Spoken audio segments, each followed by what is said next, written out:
ओम नमो भगवते वासुदेवाय। बड़ों को प्रणाम और छोटों को प्यार। आज मैं आपको उत्पन्ना एकादशी की व्रत कथा सुनाने जा रही हूँ। मन को शांत और कथा को धैर्य से सुने। कथा को पूरा सुनने से उसका पूर्ण फल मिलता है। चलिए शुरू करते हैं। एक समय युधिष्ठिर ने भगवान से पूछा कि एकादशी व्रत किस विधि से किया जाता है और इसका क्या फल प्राप्त होता है। उपवास के दिन जो क्रिया की जाती है आप कृपया करके मुझसे कहिए। यह वचन सुनकर श्री कृष्ण कहने लगे, हे युधिष्ठिर, मैं तुमसे एकादशी के व्रत का महात्म्य कहता हूँ, सुनो। सर्वप्रथम हेमंत ऋतु में मार्गशीर्ष कृष्ण एकादशी से इस व्रत को प्रारंभ किया जाता है। दशमी को सायकाल भोजन के बाद अच्छी प्रकार से दातुन करें ताकि अन्न का अंश मुंह में ना रह जाए। रात्रि को भोजन कदापि ना करें, ना अधिक बोलें। एकादशी के दिन प्रातः 4 बजे उठकर सबसे पहले व्रत का संकल्प करें। इसके पश्चात शौच आदि से निवृत्त होकर शुद्ध जल से स्नान करें। व्रत करने वाला चोर, पाखंडी, पर स्त्रीगामी, निंदक, मिथ्याभाषी तथा किसी भी प्रकार के पापी से बात न करे। स्नान के पश्चात धूप, दीप, नवेद आदि 16 चीजों से भगवान का पूजन करें और रात में दीपदान करें। रात्रि में सोना या प्रसंग नहीं करना चाहिए। सारी रात भजन कीर्तन आदि करना चाहिए। जो कुछ पहले जाने अनजाने में पाप हो गए हों उनकी क्षमा मांगनी चाहिए। धर्मात्मा पुरुषों को कृष्ण और शुक्ल दोनों पक्षों की एकादशियों को समान समझना चाहिए। जो मनुष्य इस विधि के अनुसार एकादशी व्रत करते हैं उन्हें शंखोद्वार तीर्थ में स्नान करके भगवान के दर्शन करने से जो फल प्राप्त होता है वह एकादशी व्रत के 16वें भाग के भी समान नहीं है।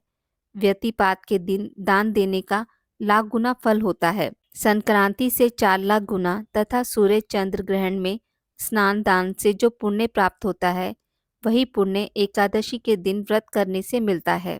अश्वमेघ यज्ञ करने से 100 गुना तथा 1 लाख तपस्वियों को 60,000 वर्ष तक भोजन कराने से 10 गुना, 10 ब्राह्मणों अथवा 100 ब्रह्मचारियों को भोजन कराने से 1000 गुना पुण्य भूमि दान करने से होता है। उससे 1000 गुना पुण्य कन्यादान से प्राप्त होता है। इससे भी 10 गुना पुण्य विद्या दान करने से होता है। विद्या दान से 10 गुना पुण्य भूखे को भोजन कराने से होता है।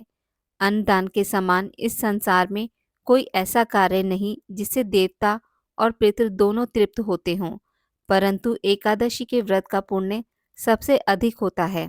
1000 यज्ञों से भी अधिक इसका फल होता है। इस व्रत का प्रभाव देवताओं को भी दुर्लभ है।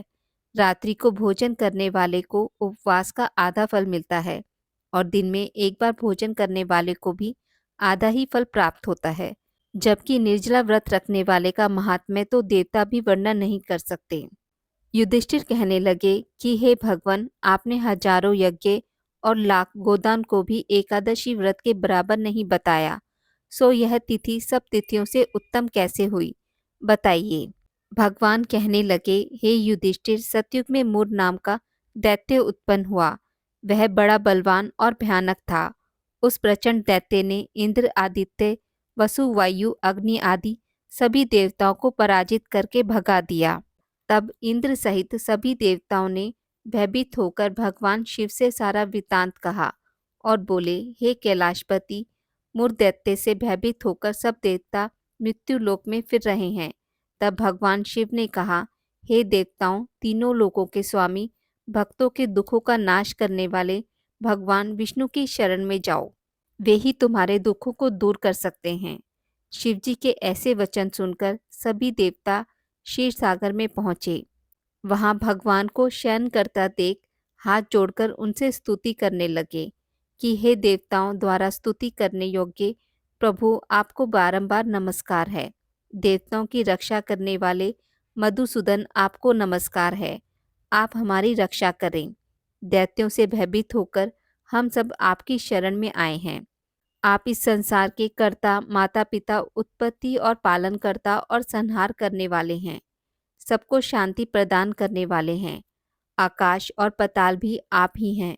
सबके पितामह ब्रह्मा, सूर्य, चंद्र, अग्नि सामग्री, होम, आहुति, मंत्र, तंत्र, जप, यजमान, यज्ञ, कर्मकर्ता, भोक्ता भी आप ही हैं। आप सर्वव्यापक हैं।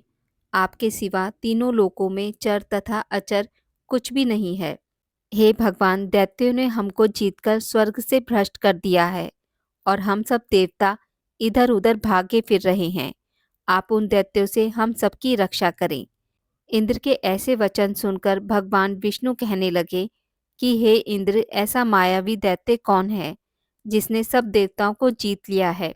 उसका नाम क्या है? उसमें कितना बल है और किसके आश्रय में है तथा उसका स्थान कहाँ है? यह सब मुझसे कहो। भगवान के ऐसे वचन सुनकर इंद्र बोले, भगवान, प्राचीन समय में एक नाड़ीजंग नामक राक्षस था। उसके महापराक्रमी और लोक विख्यात मूर नामक एक पुत्र हुआ। उसकी चंद्रावती नाम की नगरी है। उसी ने सब देवताओं को स्वर्ग से निकालकर वहां अपना अधिकार जमा लिया है। उसने इंद्र, अग्नि, वरुण, यम, वायु, ईश, चंद्रमा, नेतृत्व आदि सबके स्थान पर अधिकार कर लिया है। सूर्य बनकर स्वयं ही प्रकाश करता है, स्वयं ही मेघ बन बैठा है और सबसे अजय है। हे असुर निकंदन, उस दुष्ट को मारकर देवताओं को अजय बनाइए। यह वचन सुनकर भगवान ने कहा, हे देवताओं, मैं शीघ्र ही उसका संहार करूंगा। तुम चंद्रावती नगरी जाओ। इस प्रकार कहकर भगवान सहित सभी देवताओं ने चंद्रावती नगरी की ओर प्रस्थान किया। उस समय दैत्य मूर्त सेना सहित युद्ध भूमि में गरज रहा था। उसकी भयानक गर्जना सुनकर सभी देवता भय के मारे चारों दिशाओं में भागने लगे। जब स्वयं भगवान रणभूमि में आए तो दैत्य उन पर भी अस्त्र शस्त्र आयुध लेकर दौड़े। भगवान ने उन्हें सर्प के समान अपने बाणों से बींध डाला। बहुत से दैत्य मारे गए, केवल मुर बचा रहा। वह अविचल भाव से भगवान के साथ युद्ध करता रहा। भगवान जो भी तीक्ष्ण बाण चलाते वह उसके लिए पुष्प सिद्ध होता। उसका शरीर छिन्न भिन्न हो गया, किंतु वह लगातार युद्ध करता रहा।